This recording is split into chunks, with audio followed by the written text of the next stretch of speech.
Hello everyone. So we will continue. This is additional material for the compliance class. See how to measure intrapleural pressure. So intrapleural pressure in humans, we also term it as intrathoracic pressure. Intrathoracic pressure. It is not only the pressure inside the pleural space, it is the entire pressure in the thorax within the rib cage, other than lungs, heart, and your vessels and lymphatics. It is the pressure surrounding the lungs, pressure surrounding the heart, pressures in the mediastinum, pressure surrounding the all vasculature, nerves, everything. It is entire intrathoracic pressure. Intrapleural pressure is entire intrathoracic pressure. So this pressure is also equal to the pressure inside the esophagus, When we are talking about intrapleural pressure, it is the intrathoracic pressure. So if you remember, there is a difference in the cardiac output, especially of right ventricle, during inspiration and expiration. During inspiration, what happens is the intrapleural pressure becomes more and more negative, right? It becomes more and more negative. That means initially, if it is at 2.5 centimeters of water, it will go up to 10 centimeters of water, minus 10 centimeters of water in comparison with the atmosphere. This negative pressure helps in sucking of the blood into right atrium from the vena cava, right? It increases the venous return. When it increases the venous return, it increases the right ventricular output. This negative intrapleural pressure helps in sucking the blood in the vena cava, increasing the right ventricular cardiac output. So intrapleural pressure not only affects the lung volumes, it also affects your cardiac outputs. Okay, on left ventricle, it acts in another way that we will discuss in another class. So we already discussed pneumothorax. Any injury to the intrapleural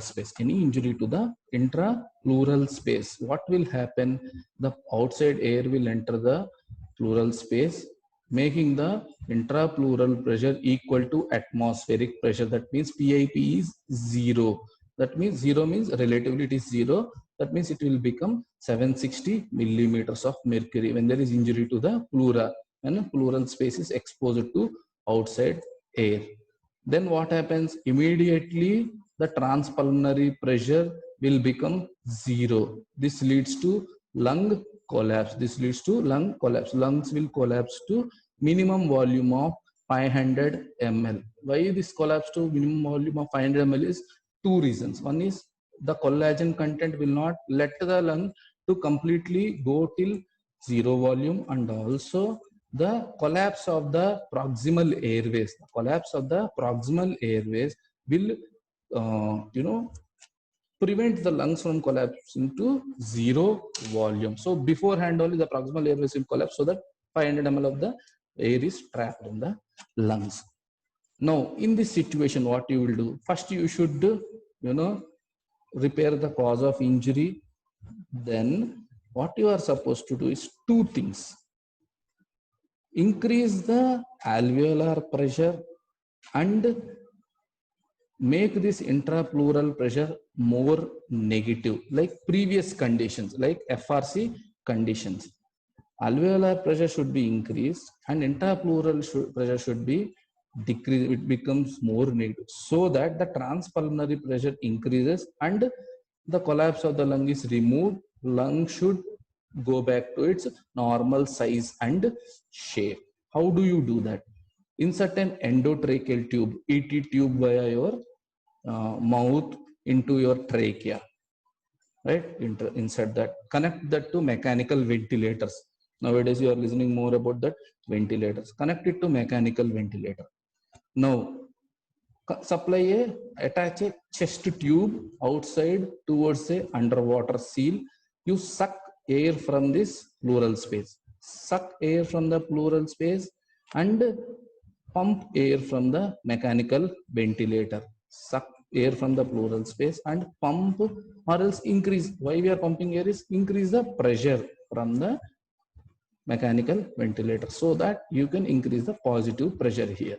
So When you connect this ET tube and connect it to mechanical ventilator, it will directly show you the pressure inside this airways and also inside your alveoli. So by that, using this mechanical ventilator directly displays your intra-alveolar pressure.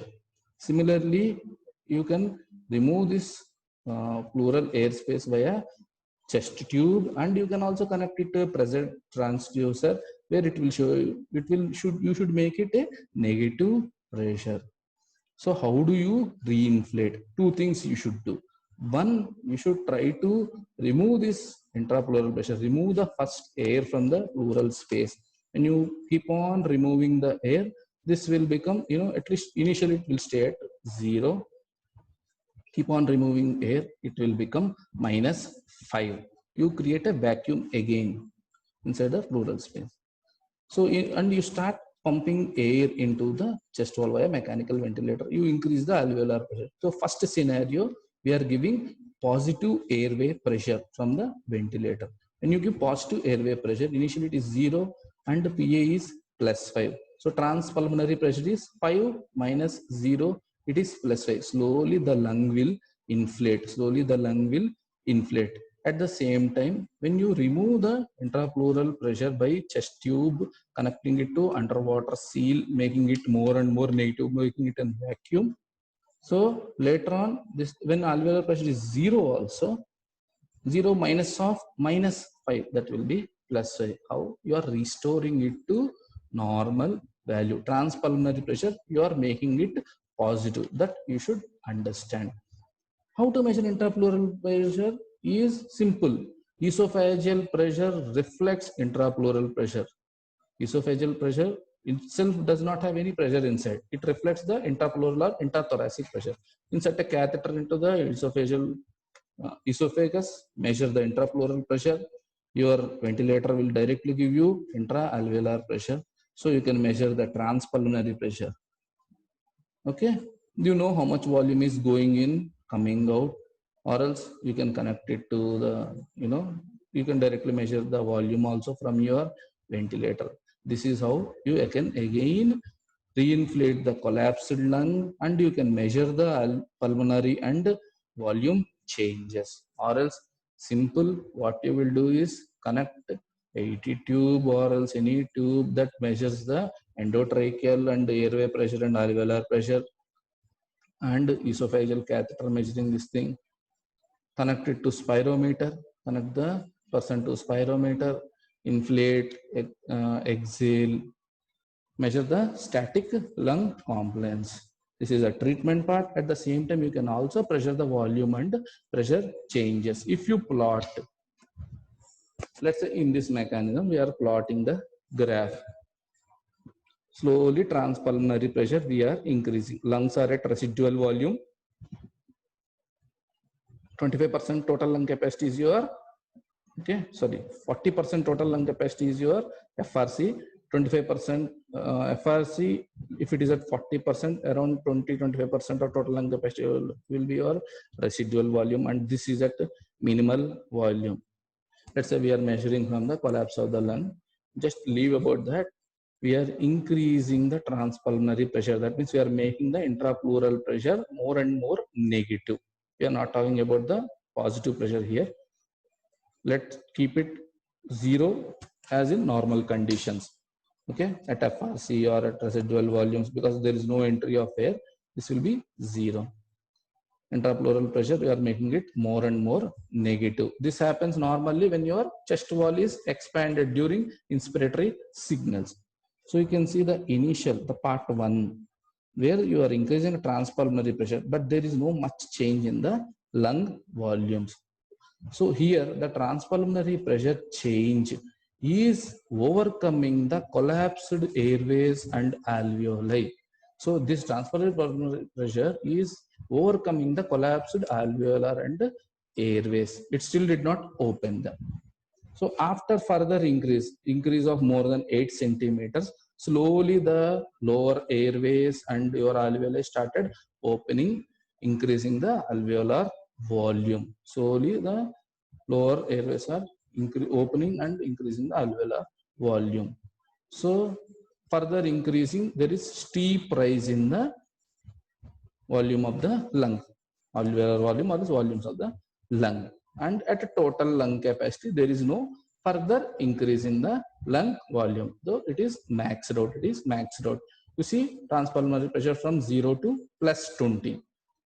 That means same intrapleural pressure is from 0 to minus 10, minus 20. It is becoming more and more negative. This will become more and more positive. Initially up to 8 centimeters, the pressure is used to open the airways. Now here at total lung capacity, all the airways are open, alveolar open. Now you are deflating the lungs and you are measuring the PIP, or at the same time it will give you transpulmonary pressure. And this is the deflation limb. This is the deflation limb. Most important thing is, let's say at a lung volume of FRC, at FRC lung volume, the pressure, transpulmonary pressure required to in the inflation limb is more than the transpulmonary pressure in the deflation limb. So we can state this as that during inflation, or else the pressure required to open an already closed airways and alveoli is more than the pressure required to keep these airways open. So this difference in between the inflation and deflation limb pressure volume curves is because of surface tension. Is because of surface tension. This actual expansion is when your elastic fibers are being stretched. Lung tissue is being stretched. This is being compressed. Being stretched, being compressed. But the difference is because of the surface tension. Not surface tension. Actually, it is the involvement of surfactant, a surface tension reducing agent. A very, very important essay question for you. So this is static lung volume. You are going from lowest volume to highest volume, and again you are closing. All these things you can measure against the closed respiratory tract. This is a closed lung volume curve. What is this small one, green line? This is actually when you measure the inflation and deflation limbs during active respiration. When a person is normally sitting, breathing, inspiration and expiration. This is dynamic lung volume curves, or else this slope will give you the dynamic lung compliance. This is nothing but your tidal volume, normal respiration. This is, see, the hysteresis of dynamic lung compliance is very, very small, and it is in between the static lung compliance. This is the maximum volumes and pressures attained. Okay, this is for experimental purpose. We do it for experimental purpose. This is for, you know, normal recording. Normally what happens, this is when air is present in the alveoli, when there is surface tension. If there is no surface tension, if there is no air water interface, when you increase the transpulmonary pressure, inflation limb will be like this and deflation will be following that inflation limb. Inflation, deflation, simply it is because of the stretch of the lung tissue. No air water interface interactions. Now, under what conditions compliance is increased and decreased? When we age, compliance increases. Bronchial asthma, actually we cannot say compliance increases here. The entire curve shifts to the left and above, left and above. Bronchial asthma we will discuss in another class separately. Emphysema in condition, mainly important condition where there is increase in compliance. Decrease in compliance in pulmonary fibrosis, hypertension, atelectasis, where there is collapsed alveoli connected by ducts. Reduced surfactant, premature infants, where you will have infant respiratory distress syndrome. All these condition, compliance decreases. What are these conditions? So several respiratory disorders, they affect the lung compliance. What is this emphysema? Emphysema is nothing but in smokers. In smokers, what happens is the pulmonary alveolar macrophages, they release an important enzyme known as elastase. If you know, the neutrophil granules contains elastase. This damages the elastin fibers. This damages the elastin fibers. When elastin fibers are damaged, the lung septi, they are also damaged, and alveoli fuse and form a larger cavities. They form a larger cavity, especially alveolar septa are destroyed, and pulmonary capillaries around the alveoli are also destroyed, so that small alveoli will become big alveoli, and elastin fibers are destroyed. So what happens? Lung is becoming more compliant for a normal change in pressure. If the delta is 500 ml, in emphysematic lungs, delta V will become around 1000 ml also. It will become 1000 ml also. So I told you elastance is opposite to compliance, is inversely proportional to compliance. When elastic fibers are decreased, what happens? Elastance decreases. That means the recoil ability of the lung decreases. Elastic fibers are destroyed, the recoil ability of the lung decreases. Because the septa and everything are damaged, they are forming larger cavities, they become more and more compliant. So for every 1 centimeter increase in pressure, increase in volume is greater than the lung volume. So this is an important disease, emphysema. Then there are conditions known as restrictive lung diseases. Restrictive lung disease is a group of disorders, vaguely we will define, where there is restriction to the lung movement. There is restriction to the lung movement. There are obstructive disorders where there is obstruction to the airflow. There is obstruction to the airflow. Chronic obstructive pulmonary disease, asthma, these are obstructive lung diseases. In restrictive lung diseases like pulmonary fibrosis, the collagen content of the lung increases. Collagen fiber content in the lung increases. And collagen fibers are increasing, lung is becoming non-compliant. It resists the distortion. Lung resists the distortion. So for increase in transpulmonary pressure, the change in volume will be less. That means higher pressures are required to change the lung volume. This leads to increase in work of breathing. Increase in work of breathing. We will discuss work of breathing in another class. See, always we try to reduce the work in our body. So for less time, more work should be done, consuming very less energy. This is required even in your heart pumping. At the same time, lungs expansion, chest wall expansion, minimal energy, work should be less, effort should be less. So that is the goal of our body homeostatic mechanism. But if this effort is more and more energy is spent, this will lead to laborious, breathing, laborious cardiac output regulations, and everything will be, disturbed. So let's say these are the relaxation pressure volume curves. Went to TLC, went back. This is for normal lung. What happens in emphysema? Compliance increases. See, the curve become more steeper. Curve became more steeper. So same delta V, for same delta P, let's say 2.5 centimeters, the volume change will be 500 ml here. The volume change will be around 750 ml. So for same delta P, let's say from 0 to 10, 0 to 10. So volume change is around up to 2.4 liters here. But in this, it is around 4 liters.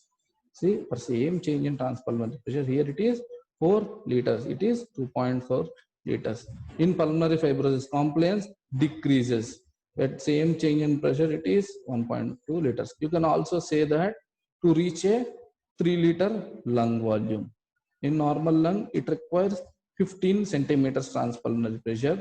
But whereas emphysematic lungs with lung compliance, it requires very less, only 5 centimeters pressure. And to reach 3, this is never reaching 3. Pulmonary fibrosis is never reaching 3. This is a restrictive lung diseases. From this graph, you can also see that restrictive lung diseases, the total lung capacity also decreases.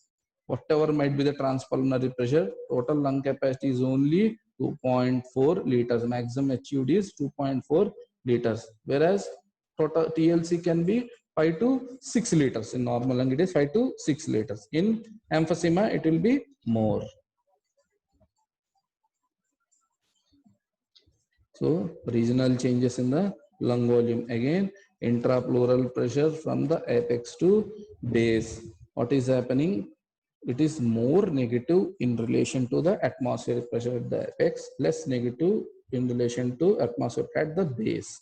Transpulmonary pressure is more at the apex, less at the base. Initial lung volume is already higher because of this more transpulmonary pressure, it is more stretched. So already higher lung volumes, the increase in volume will be less. So similarly, compliance is less. So it is the expansibility of the lung. Also, you can say the ability with which an organ can be distorted. It measures the expansibility, distensibility. Okay. So 0.2 liter per centimeters of water for lung alone. We already know this. What happens during tidal volume is the increase in pressure is around 3.5 centimeters, where the volume can be more. So lung dynamic compliance is little different. Okay, static compliance, this is 200.2 liter per centimeter of water. The hysteresis, the difference between the inflation and deflation is mainly because of the surface tension. So restrictive lung diseases, compliance is reduced and also total lung capacity is reduced. It is hardly around 2.5 liters. Work is done is mainly during inspiration. We already know that inspiration is an active process where the chest wall is increased, intrapleural pressure is reduced, lungs are expanded, transpulmonary pressure increased. If you remember that graph, first 8 centimeters is transpulmonary pressure is used to open the already collapsed alveoli. This is not the case in the deflation limb. Why? Because already there is an important, this is not opening because the surface tension at the air water interface in the collapsed alveoli is opposing the opening of the alveoli. So surface tension is more there opposing the opening, but after that it reaches a steep phase where the alveoli are open and compliance is the, see, this limb is same as like the deflation limb. The slope is same as like deflation limb. Here something important happened. Surface tension is overcome by an important substance known as surfactant. Surfactant molecules are pumped at the alveolar surface and they reduce the surface tension. So that is for the next class. That is very, very important. Surface tension and surfactant and their role in the collapsing of alveoli. Okay.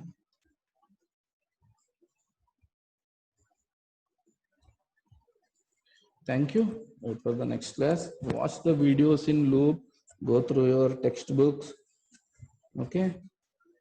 So normally total energy spent for tidal respiration is 5%. See, we should always, our mechanisms should be energy efficient. The power consumption should be less. Work, minimal effort, work should be done. There should not be more effort. See, in your restrictive lung diseases, because the compliance is less, to achieve your normal lung volumes, tidal respiration, more work should be done. So more pulmonary, see, transpulmonary pressure increase should be more. That means more contraction of the inspiratory muscle, more stretching of the chest wall, more stretching of the lungs. So much work should be done to overcome this reduced compliance. Reduced compliance. So that is a very, very important pulmonary respiratory mechanics. Okay. Thank you. Wait for the next video. If you have any doubts, I will keep that chat, type that doubt. Okay. I will personally clarify those doubts in your mails. Thank you.